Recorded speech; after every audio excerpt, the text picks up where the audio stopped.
Hi friends. Episode ஸ்டார்ட்டிங்கில் heroine கேட்குறா, எதுக்கு கூங்கு யாங் இளவரசி இறந்து போனாங்க, அதுக்கு காரணம் என்ன, அவளை கொண்டது நீங்கள் தானா, எனக்காக தான் அவளை கொண்டீங்களா அப்படின்ற மாதிரி பல கேள்வி கேட்குறப்போ, மழை பெய்யுதுமா உள்ளே போய் பேசிக்கலாம் அப்படின்னு சொல்கிறான். எனக்கு எப்பயே நீங்கள் சொல்லுங்கள் பதில் அப்படின்னு இவ கேட்கல. சரி, கூங்கு யாங் இளவரசியை நான் கொல்லலைன்னு தெரிஞ்சால் நீ என் சைடு நிப்பையா அப்படின்ற மாதிரி கேட்குறான். நீங்கள் கொல்லனா வேறு யார் கொண்டா, ஒரு நியாயமான ஒரு பெண்ணை கொல்லக்கூடாது, அவள் தப்பு பண்ணல, இதுதான் நீங்கள் எல்லாருக்கும் ஃபேவர் பண்ணி செய்கிற உங்களோட நீதியா அப்படின்ற மாதிரி கேட்கல. உனக்கு உண்மை என்னன்னு தெரியல, விடு, நீ கூடிய சீக்கிரம் தெரிஞ்சுக்கிருவ, நீ ரொம்ப கவலைப்படாத, இன்னசென்ட்டாக இருந்தா அதனால அவள் செத்துட்டா, அவள் செத்ததுனால உனக்கு லாபம் தான், உன் விஷயம் எதுவும் வெளியே வராது அப்படின்னு சொல்லிட்டு இருக்கையில இங்கே வேலைக்காரவங்க எல்லாரும் பேசிக்கிறாங்க. ஜெகன் ராஜா நாளைக்கு வராரான்னு சொல்லிட்டு இருக்கையில ஒரு விஷயத்த யோசிக்கிறா. இவகிட்ட தான் அந்த செடியெல்லாம் முளைக்கிறதுக்காக ஒருத்தன் கொண்டு அந்த விதையை கொடுத்துருப்பான். இது மவுண்டன் மேலே போட்டு விடு, அந்த வயசான கிழட்டு பாம்பு இந்த பூவோட வாசனையை மோந்து பார்க்கையில் அது வீக் ஆகிடும், அதை சீக்கிரமாக நம்ம அழிச்சிடலாம் அப்படின்னு சொல்லியிருப்பாங்க. இவர் தான் டிராகன் ராஜா. இவர் அவங்க கிட்ட இருக்க மொத்த ட்ரெஷரையும் எடுத்துகிட்டு வந்து வச்சுருக்காங்க. இது அவங்க ஊரோட கௌரவம் போல இருக்குது. இந்த மாதிரி ஒவ்வொன்றா பார்த்துட்டு இருக்கையில் அப்படி ஒன்றும் உங்ககிட்ட நல்ல பொருட்கள் இல்லையே, உங்கள் மலையே ஒரு ரொம்ப புவராக இருக்குது அப்படின்னு சொல்லிட்டு இருக்கையில் இங்கே ஹீரோ என்ட்ரி கொடுக்குறான். அவன் வணக்கம் வச்சு, நான் தான் ஜூ, நீங்கள் எப்படி இருக்கீங்க டிராகன் ராஜான்னு கேட்கையில் ஜூவை கொஞ்சம் கூட மதிக்காமல் அவர் அப்படியே இருக்காரு. இது ரொம்ப ஒரு அவமரியாதையாக இருக்குது அந்த இடத்துல. நீங்களாம் என்ன பொருள் வச்சுருக்கீங்க, இப்போ நான் காட்டுறேன், இதை திறந்த உடனே இங்கே இடத்துமே அப்படியே பனி மலையாக மாறிடும் அப்படின்னு சொல்லிட்டு ஹீரோ பண்ண டிராயிங் தான் அது விசிறி மாதிரி இருக்குது. அதை இவர் வீசினோடனே அங்கே ஸ்னோஃபால் ஏற்படுது. அந்த இடமே பனி கொட்டுற மாதிரி இருக்குது. இதை பார்த்து எல்லாருமே ரொம்ப வியந்து போகிறாங்க. இப்படி ஒரு ஆச்சரியத்தை நாங்கள் இங்கே வாழ்நாளில் பார்த்ததே கிடையாதுன்னு சொல்லிட்டு. ஆனால் ஹீரோயின் அசால்ட்டாக நிற்கிறா. ஹீரோயின் மேலே தூசி விழுந்துடக்கூடாதுன்னு சொல்லிட்டு ஹீரோ ஹீரோயினை ப்ரொடெக்ட் பண்ணிட்டு இருக்கான். இதெல்லாம் என்னடா ஒரு விஷயம் அப்படின்ற மாதிரி ஹீரோ பார்த்துட்டு இருக்கையில் இவர் ஒரு நல்ல பெயிண்டர் இல்லையா அப்படின்ற மாதிரி டிராகன் ராஜா சொல்லிட்டு இருக்கையில், ஆமாம், நான் கூட காங்ஸியோட ஃபேன் தான். காங்ஸின்றது நம்ம ஹீரோ தான், மனுஷங்க உலகத்தில் இது மாதிரி வரைஞ்சி எல்லாருக்கும் கொடுத்துட்டு இருந்திருப்பான். அப்படியா, எதுக்காக நீங்கள் சிரிக்கிறீங்கன்னு கேட்கல, அவரோட ஃபேனும் நான் தான், அவரோட ஓவியம் கூட என்கிட்ட ஒன்று இருக்குது அப்படின்ற மாதிரி சொல்கிறாங்க. எங்கே எடுத்துகிட்டு வாங்க பார்க்கலாம் அப்படின்ற மாதிரி இவர் சொல்லிக்கிட்டு இருக்காரு. அதுக்கப்புறம் வேலைக்காரங்களா போய் இந்த பெயிண்டிங்கை எடுத்துகிட்டு வாங்க அப்படின்ற மாதிரி. இந்த காங்ஸின்ற பேரை கேட்டோடனே ஹீரோயினுக்கும் தெரியும், ஏன்னா ஹீரோ பாஸ்டில் கொடுத்துருப்பான். அதையும் யோசிச்சு பார்க்குறான். இதே மாதிரி ஹீரோ கொடுத்ததாச்சும் காங்ஸி நம்ம அண்ணன் கொடுத்தானே அந்த பெயிண்டிங்லாம் அப்படின்னு யோசிச்சுட்டு இருக்கையில், நான் இப்போ எடுத்துகிட்டு வர சொல்கிறேன் அப்படின்னு சொல்லிட்டு அந்த பெயிண்டிங்கை எடுத்துகிட்டு வந்துடுறாங்க. அதை விரிச்ச உடனே அதை பார்த்து அதுலேருந்து ஒரு மந்திர சக்தி மாதிரி வெளியே வருது. வெளியே வந்தோடனே அந்த இடம் ஃபுல்லாக பூமலை ஃபுல்லாக தூவுது, அப்படியே ஸ்னோஃபால் ஆகுது. இதை பார்த்து எல்லாருமே ரொம்ப ஆச்சரியப்படுறாங்க, இப்படி ஒரு பெயிண்டிங்கை பார்த்ததே கிடையாதுன்னு சொல்லிட்டு. ஆனால் ஹீரோ மட்டும் ரொம்ப சந்தோஷப்படுறான், ஏன்னா ஹீரோயின்காக தான் அந்த பெயிண்டிங்கே பண்ணியிருப்பான். அது நல்லா ஃப்ளவர் மலையாக புளியுது. இங்கே லவ்வோட ஹீரோயினை பார்க்குறான். உனக்கு ஞாபகம் இருக்கா அப்படின்ற மாதிரி ஹீரோயின் நினச்சி பார்க்குறா. இந்த பிளட்டி காங்ஸி எவ்வளோ தைரியம் இருந்தால் என்னை திட்டி அனுப்பியிருப்பான், எப்போ பாரு டீஸ் பண்ணுறதே அவனுக்கு வேலையாக இருக்குது அப்படின்னு சொல்லிட்டு அவன் அனுப்பின பேப்பரையும் பார்த்துட்டு இருந்திருப்பான். அதுக்கப்புறம் அந்த பேப்பரை விற்கையில் தான் அங்கேயும் அப்போ பாஸ்டில் பூமலை புழிஞ்சிருக்கும். இதை நம்மளுடைய அமனும் பார்த்துருப்பா. இப்போ ஹீரோயின் அமன் கெட்டப்பில் தானே இருக்கா, அமனும் இதை பார்த்து வியந்திருப்பா. இப்போ ஹீரோயின் இதெல்லாம் நினச்சிட்டு, இது காங்ஸி நம்மளுக்கு கொடுத்த பெயிண்டிங், இது எப்படி இங்கே வந்துச்சு அப்படின்ற மாதிரி யோசிச்சுட்டே இருக்கையில் ஹீரோ உனக்கு எல்லாம் ஞாபகம் இருக்கான்ற மாதிரி பார்த்துட்டே இருக்கையில், இந்த பெயிண்டிங்கில் அப்படி என்னப்பா அற்புதம் இருக்குது அப்படின்ற மாதிரி நம்ம டிராகன் கிங் ராஜா வெறுப்பேற்றுற மாதிரியே ரொம்ப பேசிகிட்டு இருக்காரு. சரி, நான் உள்ளே போய் பார்க்குறேன் அப்படின்னு சொல்லி போகையில் அங்கே ஹெட்லாட் ஹீரோக்கு கண்ணை காமிச்சு, நீயும் உள்ளே போ, அந்த படவாவி பையன் நம்ம பெயிண்டிங்கை நாசம் பண்ணாலும் நாசம் பண்ணிடுவான், போராமல் பிடிச்சவன் அப்படின்ற மாதிரி சொல்கிறாரு. இங்கே ஹீரோவும் என்ன பண்ணுறான்னா அவனோட மந்திர சக்தியை பயன்படுத்தி அவனும் அந்த பெயிண்டிங்குள்ளே போயிடுறான். 2 பேரும் அந்த பெயிண்டிங்குள்ளே போனோடனே நக்கலாக பேசி சண்டை போட்டுக்கிறாங்க. என்னப்பா பின்னாடியே ஓடி வந்துட்ட, ஏன் உங்கள் பெயிண்டிங்கை நான் அழிச்சிடுவேன்னு சொல்லிட்டு பயமா அப்படின்ற மாதிரி சொல்கிறாரு. ஏன் அப்படி சொல்கிறீங்க, இந்த பெயிண்டிங் எங்கள் மலையோட ஒரு பொக்கிஷம், நீங்கள் பார்க்குறப்போ உங்களோட சேர்ந்து நானும் பார்க்கணும்னு சொல்லி தான் இந்த இடத்துக்கு வந்திருக்கேன் அப்படின்னு சொல்லையில் டிராகன் ராஜா என்ன பண்ணுறாருனா அந்த வீணையை பார்க்குறாரு. இது ஹீரோயினோட வீணை தான். அதை பார்த்துட்டு அதை எடுத்து டிஸ்ட்ராய் பண்ண பார்க்குறாரு. ஹீரோவுக்கு ரொம்ப கோவம் வந்துடுது. அது எதுவும் செய்யாதீங்க ப்ளீஸ், அது எனக்கு ரொம்ப முக்கியம் அப்படின்ற மாதிரி சொல்கிறாரு.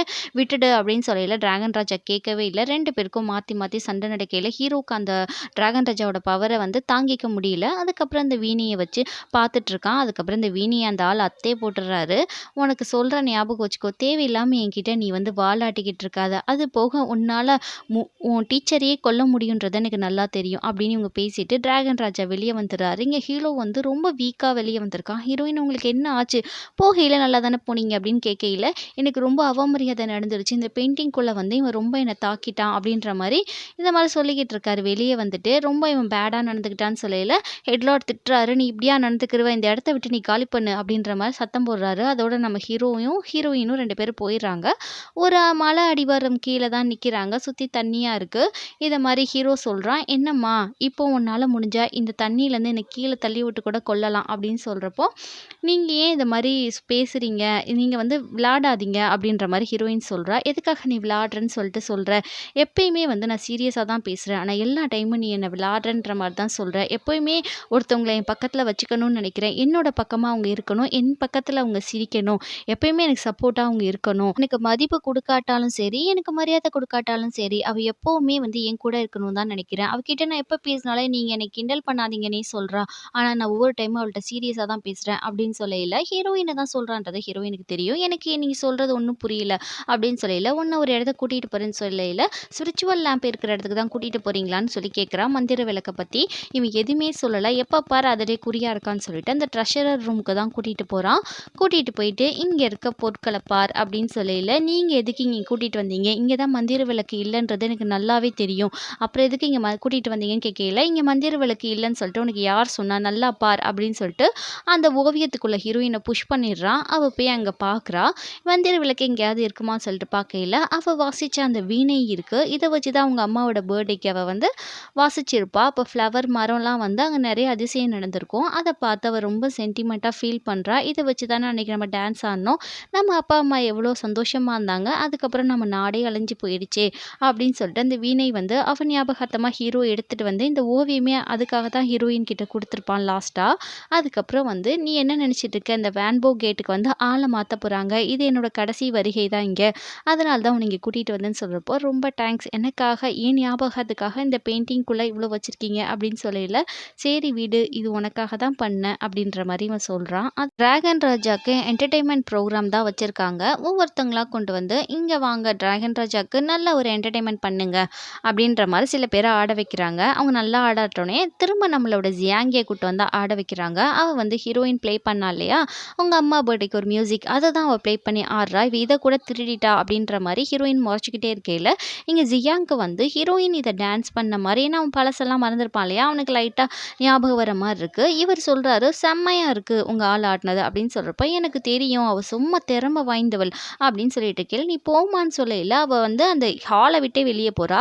இது ஹீரோயினுக்கு ஒரு டவுட்டா இருக்கு. இவ எதுக்கு இந்நேரத்துல வெளிய போறா? அப்படின்னு சொல்லிட்டு பார்க்கையில, அவ அந்த விடுதிய விட்டே வெளிய வந்து மலைக்கு மேல ஏறி போறா. ஹீரோயின் இவ எங்க தான் போறான்னு சொல்லிட்டு ஒவ்வொரு இடமா ஃபாலோ பண்ணிட்டு போவையில, அந்த மந்திர விளக்கு இருக்கிற அந்த திரைக்கு முன்னாடி போய் நிக்கிறா.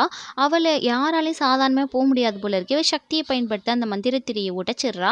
உடைச்சிட்டு அதுல ஒரு ஓட்டைய போட்டு இவ போயிட்டு இருக்கா. ஹீரோயின் பின்னாடி இருந்து பார்த்துட்டே தான் இருக்கா. இவ என்ன பண்றான்றத, "சரி நம்மளும் போவோம்" அப்படின்ற மாரி, இவ எதுக்காக தான் போறான்னு பார்ப்போம் அப்படின்னு சொல்லிட்டு ஹீரோயினும் போறா. இவ உள்ளக்க வந்தோனே ஹீரோயினும் பின்னாடியே தான் வந்துட்டுருக்கா. அந்த ஓட்ட வழியா பயன்படுத்திட்டு. ஆனா ஹீரோயினுக்கு ஆல்ரெடி இங்க வந்திருக்கா. பட் வந்து இதுக்குள்ள வரலன்னு நெனைக்கிறேன்.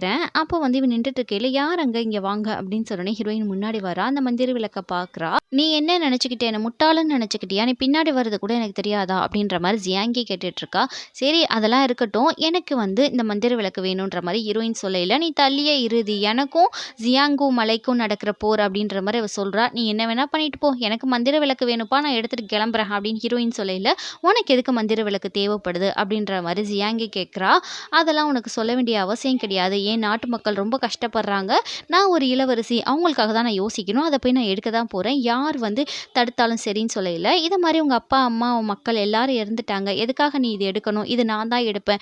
என்னோட டீச்சருக்காக, என் உயிருள்ள வரைக்கும் என் டீச்சருக்காக நான் உயிரும் குடுப்பேன். இந்த மந்திர விளக்கையும் எடுப்பேன்" அப்படின்னு ஜியாங்கி சொல்லிட்டு இருக்கையில, "இத மாரி வந்து நீ அந்த பக்கம் இரு. என் வழியில தலையிடாத. அதுக்கப்புறம் நான் உன்ன ஹர்ட் பண்ணிருவேன்" அப்படின்னு சொல்லிட்டு இருக்கையில, ஹீரோயின் வழிய விட மாட்டேங்கிறா. அவ டக்குனு கத்தி எடுத்து ஹீரோயின் மேல தூக்கி வீசுறா. அது ஹீரோயின் வந்து கீழ விழுகுற மாரி போறா. அது மந்திர கத்தி தான். ஆனா ஹீரோயின வந்து அந்த கத்தி ஒண்ணுமே செய்யல. அவ முன்னாடி ஒரு திரை ஃபார்ம் ஆகுது. அது ஆப்போசிட்டா வந்து நம்மளோட ஜியாங்கி உடம்பே கிழிச்சிட்டு போயிடுது. இது எப்படி நடந்துச்சுன்னு ஜியாங்கி யோசிக்கையில, அங்கருந்து கூகுயாங் இளவரசி வராங்க.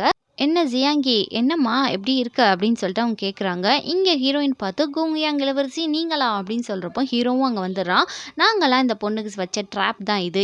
அந்த அளவுக்கா முட்டாள்? எங்க ஏரியால இருக்க பொண்ணு எப்படி தப்பு செய்வா? இவளுக்கு ஸ்பிரிச்சுவல் லேம்ப் எடுக்க வந்திருக்கான்றது எனக்கு தெரியும். அதுக்காக தான் வந்து இவள எப்படியாவது கையும் களவுமா பிடிக்கணும்னு சொல்லிட்டு நாங்க இங்க வந்தோம்." அப்படின்னு சொல்லிட்டு இருக்கையில, நீ போய் வந்து ஜியாங்க முதல்ல காப்பாத்து. இங்க பெரிய பிரச்சனை நடக்க போகுது." அப்படின்னு சொல்லையில, ஹீரோயின் சொல்றா, "இது மாரி அவள நீ எதுவும் ஹர்ட் பண்ணக்கூடாதுன்ற ப்ராமிஸ் வாங்கிக்கிறா." இவனும் சரி, "நீ சொன்னா நான் எப்படி ஹர்ட் பண்ணுவேன்? ஹர்ட் பண்ண மாட்டேன். நீ போயிட்டு வான்னு" சொல்லையில, இங்க ஹீரோயின் சொல்றா, "டிராகன் ராஜா இந்த இடத்த அபகரிக்க வந்திருக்காரு." அப்படின்னு சொல்லையில, "எல்லாமே எங்களுக்கு தெரியும். நாங்களும் வந்து எல்லாமே தயார் நிலையில தான் இருக்கோம்." அப்படின்னு சொல்லிட்டு இருக்காங்க.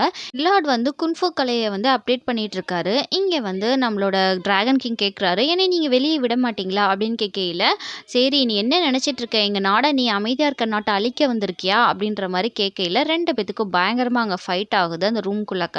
இதெல்லாம் ஹீரோ பார்த்துட்டு கூலா சரக்கு அடிச்சுட்டு உட்காந்துருக்கான். எதுவுமே பண்ணல.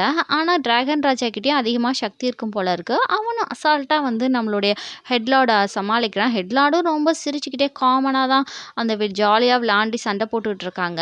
ஆனா கொஞ்சம் சண்டை பயங்கரமா போகையில, இங்க நம்ம ஹீரோவுடைய ரூம்க்கு ஆள் வராங்க. அது அங்க உட்காந்துருக்க ஹீரோக்கு தெரிஞ்சிருச்சு. இது மாரி லார்ட் ஜூ ரூம்ல வந்து ஒரு வெப்பன் இருக்கு. வெப்பன் எடுக்கிறதுக்காக ஆள் வராங்க. இங்க ஹீரோ ட்ரான்ஸ்ஃபர் ஆயி அவன் ரூம்க்கு வந்துடுறான். வந்துட்டு, "உள்ள வாங்க செல்லக்குட்டிங்களா. நீங்க வந்துட்டு உங்களுக்கு ஏதாவது காயமாயிடுச்சுன்னா என்னைய தப்பு சொல்லக்கூடாது." அப்படின்னு சொல்லிட்டு உட்காந்துட்டு டக்குன்னு அந்த வீணையிலேருந்து சத்தத்த எழுப்புறான். அது அவங்கள அடிச்சு அப்படியே வெளிய தள்ளுது. இத மாரி ஹீரோ வர்ற ஆளெல்லாம் தம்ஸ் அப் பண்ணிட்டு இருக்கையில, இங்க ஹீரோயின் வந்து நம்ம ஜியாங் கிட்ட சொல்றான், "உங்கள வந்து ஜியாங்கி வந்து இந்த இடத்த விட்டு கூட்டிட்டு போ சொல்லியிருக்காங்க. இங்க பெரிய ஒரு விஷயம் நடந்துட்டுருக்கு." அப்படின்னு சொன்னப்போ, "எதுக்கு இவ்வளோ அவசரமா கிளம்புறோம்ன்னு?" சொல்லையில, "ஹெட்லார்டுக்கும் டிராகன் கிங்குக்கும் இங்க பெரிய சண்டை போயிட்டுருக்கு. இந்த நாடே அழிய போகுது. அதனால உங்கள கொண்டு போய் நான் சேஃப்டியா மவுண்டன் கீழ இறக்கி விட்றேன். இந்த நாட்ட விட்டு நீங்க வெளிய போயிடுங்க. பின்னாடி வந்து வருவாங்க ஜியாங்கி." அப்படின்னு சொல்லிட்டு இருக்கையில, இங்க பயங்கரமா ஒரு ரூம்குள்ள சரியான சண்டை போயிட்டுருக்கு. கொஞ்சம் கூட நிக்காம, "இது மாரி நீ சரண்டர் ஆயிடு." அப்படின்ற மாரி இங்க ஹெட்லார்ட் சொல்லிட்டு இருக்கையில, இங்க ஹீரோயின் வந்து நதிக்கரைக்கு கூட்டிட்டு வந்துட்டா. "நீங்க கிளம்புங்க." அப்படின்னு சொல்லிட்டு ஒரு மந்திர பேப்பர் எடுத்து போடுறா. அது ஒரு புலியா உருமாறுது. "அந்த புலி மேல நீங்க ஏறி போயிடுங்க." அப்படின்னு சொல்லையில, இவன் போய் ஏறி உட்கார்றான். உட்காந்துட்டு, "ஜியாங்கி எங்க காணோம்?" அப்படின்னு கேட்கையில, அவங்க வருவாங்கன்றத சொல்லிட்டு, "சரி நீ வா நம்மளும் சேர்ந்து போயிடலாம்." அப்படின்னு சொல்லையில, இங்க ஹீரோயின் கொஞ்சம் சென்டிமெண்ட் ஆயிடுச்சு. இங்க வந்து ஜியாங்கி கிட்ட போய், "நான் பார்க்கணும். நான் வாரேன்னு அவங்கள்ட்ட சொல்லியிருக்கேன். நீங்க போங்கன்னு" சொல்லையில, இங்க புலி வந்து ரொம்ப வேகமா கடந்து போயிட்டுருக்கு. அதே சமயம் இங்க எல்லா இடத்துலயுமே வந்து ஆட்கள் ஃபுல்லா வந்துட்டாங்க. சரமாரியா எல்லாரையும் வெட்டி அந்த ஊரையே ரணகளமா ஆக்கிட்டாங்க. ஹீரோக்கு இதெல்லாம் பார்த்து ரொம்ப கஷ்டமா இருக்கு. இங்க டிராகன் ராஜா அவ்வளோதான் சாஞ்சு படுத்துட்டான். "சரி நீ சரண்டர் ஆயிடு. இங்கேயே இருந்து நீ தவம் பண்ணி பேசாம நீ இம்மோர்டல் ஆயிடு." அப்படின்ற மாரி இவ சொல்றா. இவன் நக்கலா சிரிக்கிறான். இவருக்கு மூஞ்சி மாறி போயிடுது. "எதுக்காக இந்த பக்கி இப்ப சிரிக்குது?" அப்படின்னு சொல்லிட்டு, "என்னப்பா நான் என்ன சும்மா வந்திருப்பேன்னு நினைச்சியா?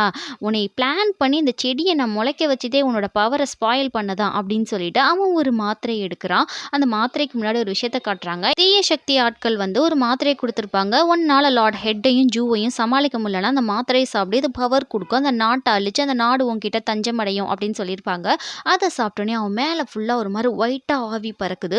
அதுக்கப்புறம் அவன் ஒரு ஒயிட் டிராகனா உருமாறிடுறான். இதோட இந்த எபிசோட் இங்க கம்ப்ளீட் ஆயிடுது. நெக்ஸ்ட் எபிசோட்ல என்ன நடக்குதுன்னு சொல்லிட்டு பார்க்கலாம். லைக் ஒண்ணு போட்டு விட்டுருங்க.